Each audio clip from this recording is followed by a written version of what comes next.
Saïd Katibi à Ljubljana en Slovénie en littérature.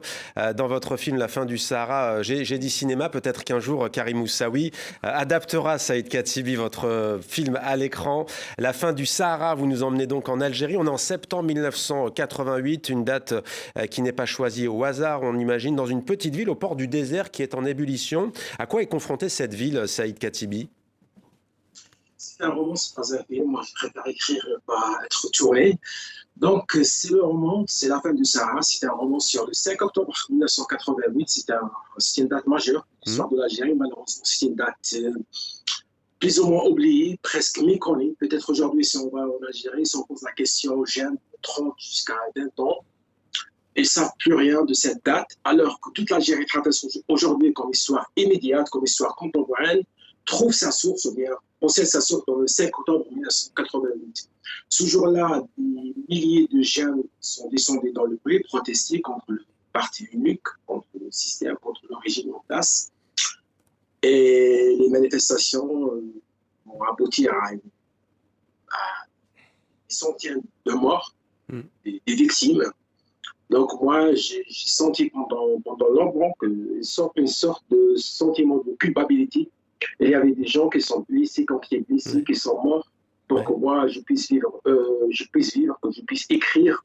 Et Saïd Katibi, vous parlez de cette période de manière très subtile, hein, puisque cette ville dont je parlais, elle est en proie à quoi? Une prolifération de criquets, une pénurie de vivres. On est en plein bouleversement. Et puis, le corps d'une chanteuse de l'hôtel Le Sahara va être retrouvé morte. Immédiatement, il y a des soupçons qui vont amener à jeter en prison son amoureux. Quel impact ça va avoir sur la communauté, sur la ville? Il y a toute une enquête qui va se mettre en place? Exactement, c'est un roman policier. Donc, le roman commence par la découverte d'une jeune chanteuse qui s'appelle Zakia, et le roman se termine par l'autre camp, cette fois-ci d'un pays qui s'appelle l'Algérie en 1988. Donc, ce qui m'intéresse avant de commencer à écrire ce roman, ce n'est pas ce qui s'est passé le 5 octobre 1988, mais comment on est arrivé. Quelles sont les raisons, bien les conditions qui nous ont menés à arriver à ce moment-là historique de l'Algérie.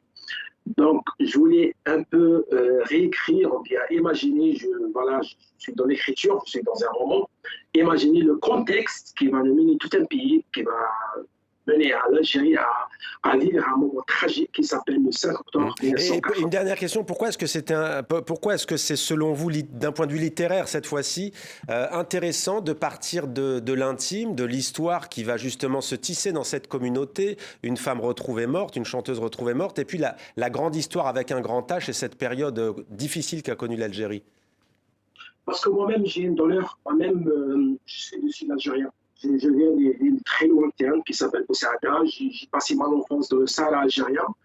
Et dans la littérature, nous n'avons pas des noms, nous n'avons pas un paysage, nous n'existons pas dans la littérature algérienne. Moi, je viens du sud algérien et je voulais écrire un roman, une histoire loin de la façade, loin d'Alger, loin des grandes villes.